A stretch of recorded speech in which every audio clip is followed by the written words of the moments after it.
Assalamualaikum warahmatullahi wabarakatuh. Selamat pagi, salam sejahtera untuk kita semua. Alhamdulillah, kita masih diberi kesehatan sehingga kita bisa bertemu kembali dalam video pembelajaran hari ini. Nah, mudah-mudahan anak-anak ibu kelas 4P semuanya tetap dalam keadaan sehat dan patuhi protokol kesehatannya. Baik, Ibu akan, menjelaskan beberapa materi pada video kali ini. Tolong disimak baik-baik, mudah-mudahan video ini bermanfaat untuk kalian. Nah, pada kesempatan ini kita akan sama-sama untuk, mempelajari mengenai upaya pelestarian makhluk hidup. Nah, setelah kemarin kalian mempelajari mengenai berbagai sumber daya alam, baik hewan dan tumbuhan yang dapat diperbaharui maupun yang tidak dapat diperbaharui.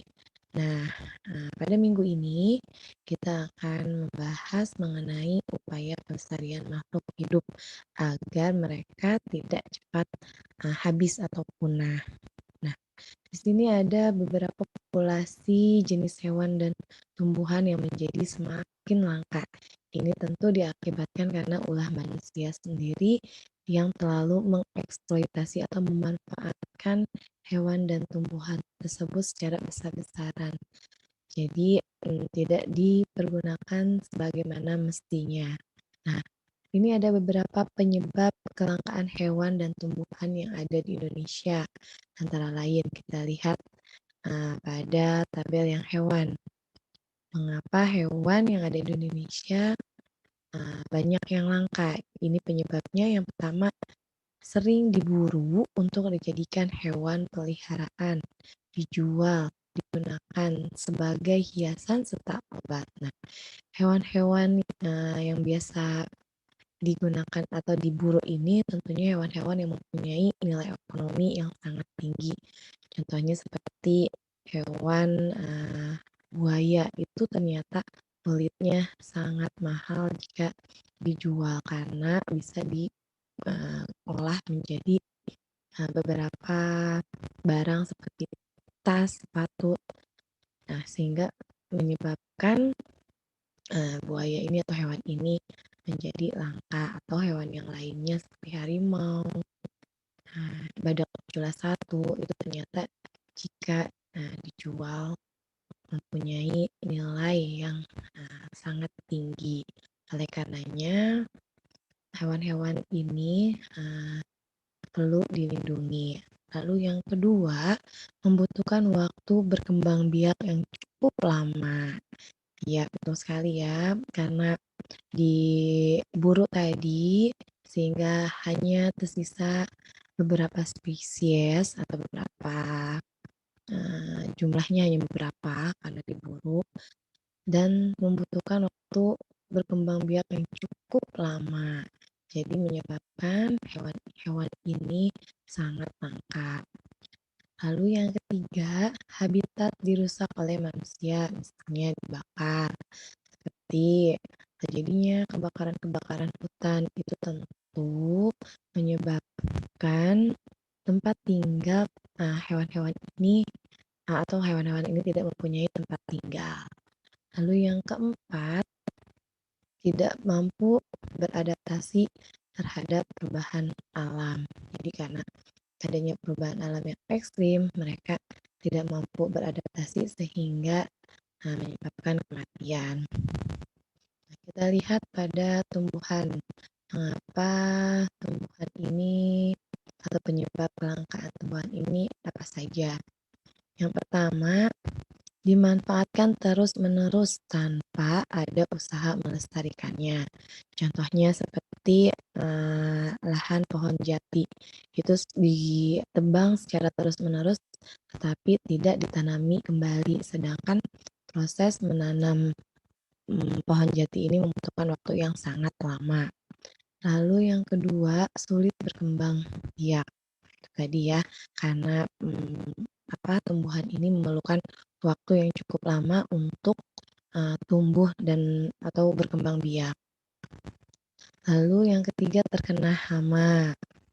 Terkena hama ini ternyata dapat menyebabkan kelangkaan tumbuhan.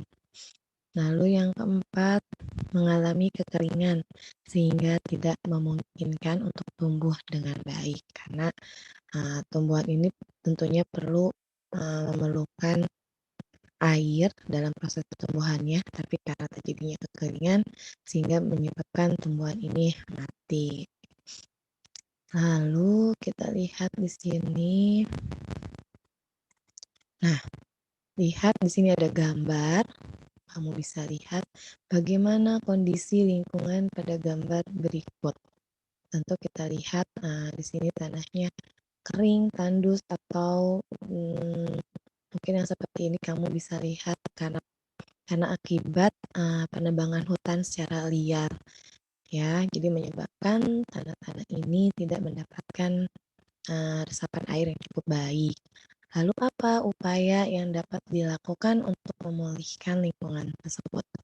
Kita lihat beberapa upaya yang dapat kita lakukan, yaitu satu, penegakan hukum terhadap perburuan hewan langka dan penebangan hutan. Nah, ini perlu sekali adanya penegakan hukum dari pemerintah yang tegas sehingga membuat para pelaku pemburu hewan ataupun tumbuhan merasa jera.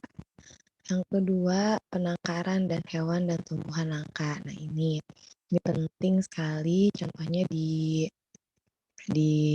Bogor sendiri itu ada penangkaran hewan.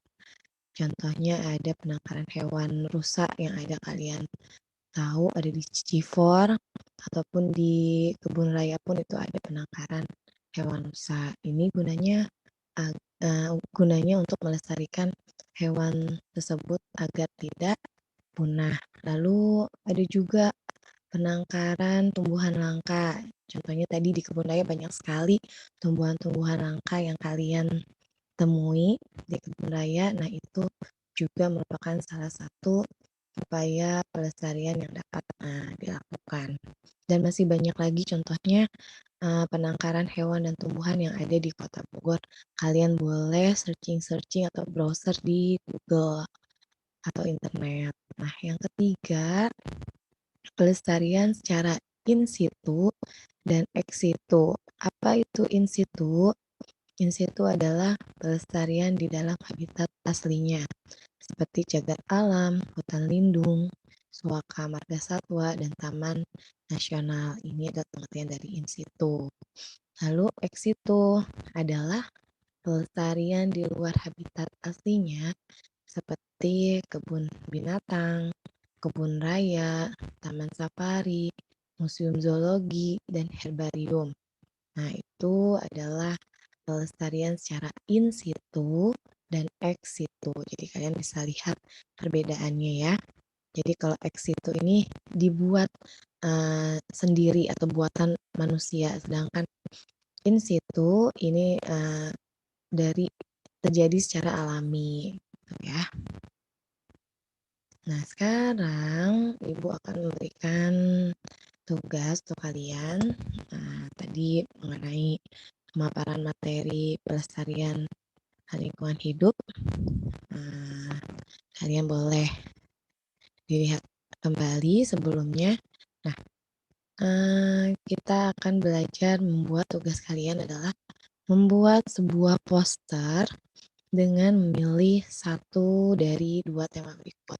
Kalian boleh pilih salah satu di antara dua ini, yaitu pentingnya melestarikan sumber daya alam hayati, atau kalian boleh memilih pentingnya melestarikan sumber daya alam hewani.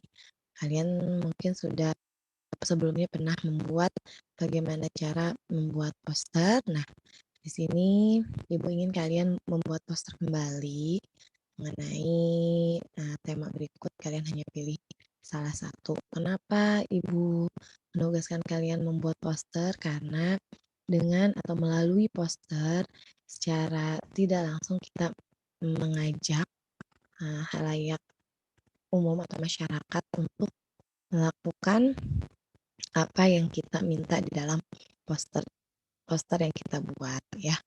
Kalian boleh kerjakan di kertas HPS atau jilid, dan diwarnai sebagus mungkin poster yang kalian buat. Jadi mungkin hanya itu tugas untuk hari Selasa tanggal 26 Januari 2021.